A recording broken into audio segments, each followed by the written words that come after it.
Now listen carefully. This is a very important rule. This is the only rule. You get injured on the field, you better make sure you die. Why? Last time I was in combat, I was hit. I was bleeding out, just not fast enough. I woke up in a field hospital with 3 pints of someone else's blood, and I was out. I lost the power. Do you understand?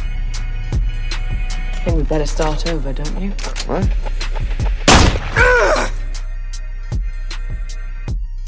Hello everybody, welcome back to the podcast. Danny here. Today I'm talking to you about All You Need Is Kill.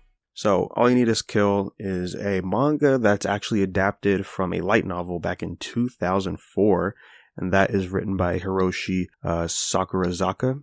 But the manga came out in 2014 in Young Jump. This is the seinen-focused magazine by Shueisha, so this is part of the Jump family, right? You'll find things like Gantz, Tokyo Ghoul, Golden Kamuy, Kingdom, Terraformars, The Climber, a lot of heavy hitters in here for sure.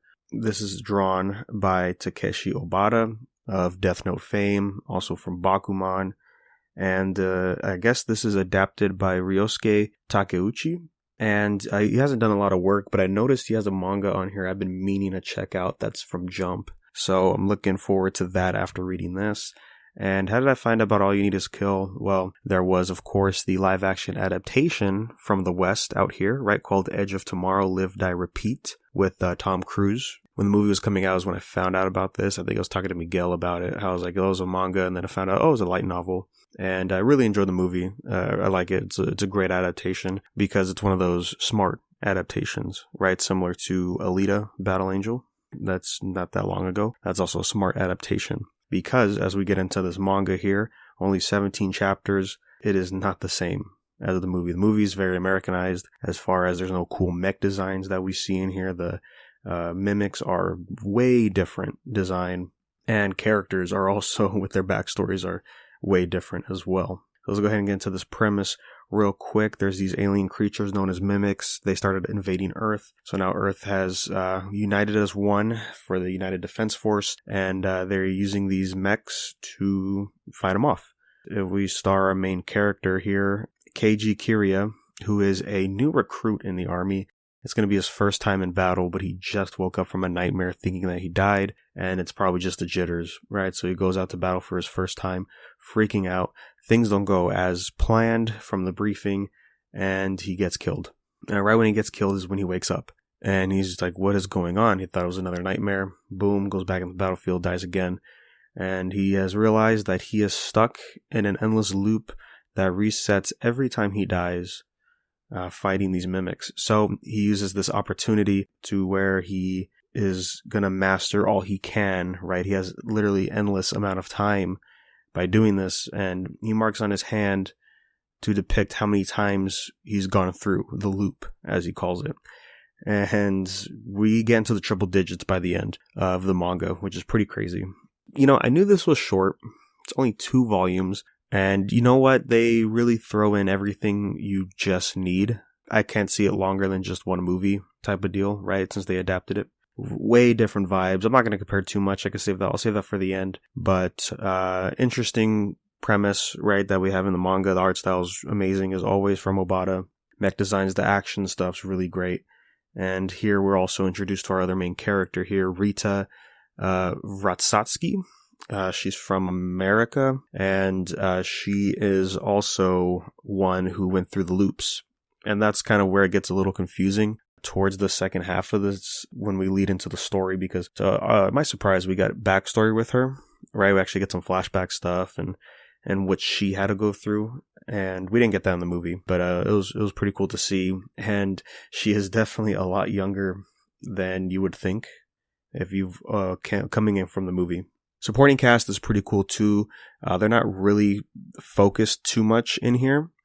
It's mainly just Keiji really trying to master all he can so that way he can keep dying all the time. My only problems, I think, with the manga is there's parts where it could have been stretched out more, especially the final moments. And I think that just because I get confused when it involves Rita and Keiji and what they have to do to stop just this endless cycle that he's going through. it gets a little confusing on what happens. And then there's just some continuity things, right? So by him having to reset, he retains all his memories, but nobody else does.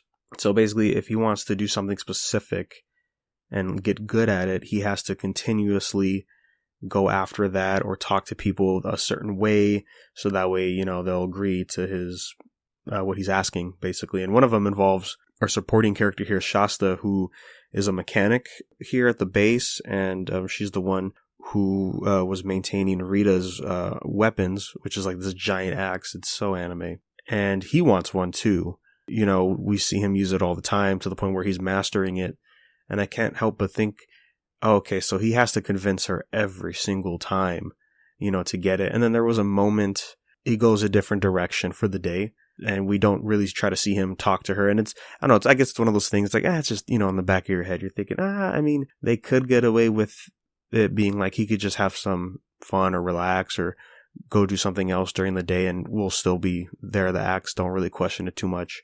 Other cast members here I thought were pretty good that have more interesting takes versus the movie.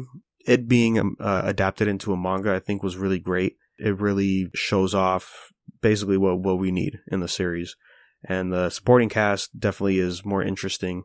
And I think it has to just do with it being an American adaptation, right? Edge of Tomorrow.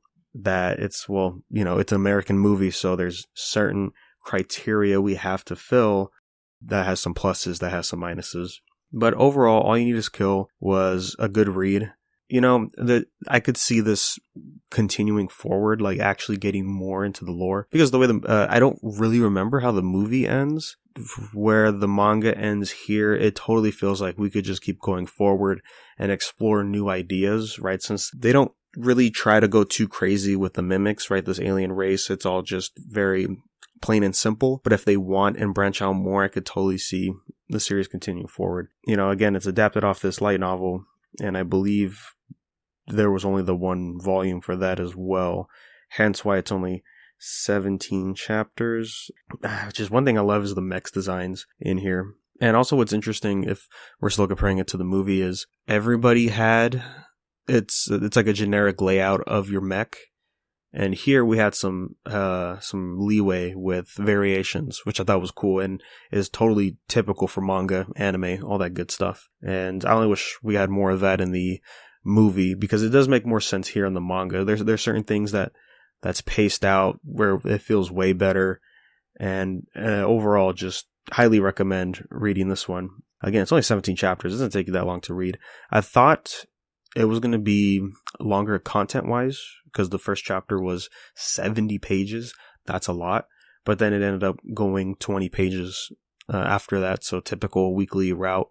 So that's all I really have to say today, guys, about All You Need Is Kill. Just some great sci-fi action at the end of the day. One final comparison for the movie. I think the movie handled the mimics better because the designs are way different. They're more fluid in the movie, so that makes them more action-oriented, you could say. Compared to the ones we see here in the manga, it's just, I don't know, it feels more intense. It feels more intimidating when there's a lot of them for the movie. And versus here, I mean, sure, it is intimidating, but it's just, I don't know, you can only do so much with this simple orb-like design, and sure, they could shoot needles, but that's just about it. And they do flesh out more things here that they did in the movie, and I think that's why I end up liking this more. I'm pushing more towards the manga because we do get details that just wouldn't be okay for a movie to have. Because for a movie, it's one sitting, you have to be engaged consistently the whole time. You definitely have your highs and lows for sure, but you know, it's trying to keep your attention the entire time. Where here, it's paced out, and so you understand there's going to be breathing room between chapters when it was coming out, right? Because for manga, it's important when it's dropped rather than just later. That's all I have to say for All You Need Is Kill and Edge of Tomorrow. Live, Die, Repeat, all these names, you know, they all mean the same thing. So again, go check it out. It's only 2 physical volumes. I'm going to grab these up and probably rewatch the movie soon. This has been on my list for a while, so I'm glad I finally got around to it. And with that, it's going to bring this episode to a close. Thanks for listening, guys. Universepodcast@gmail.com. If you have any questions, comments, concerns, let us know what you think. Did you like the movie? How did you think it was for an adaptation?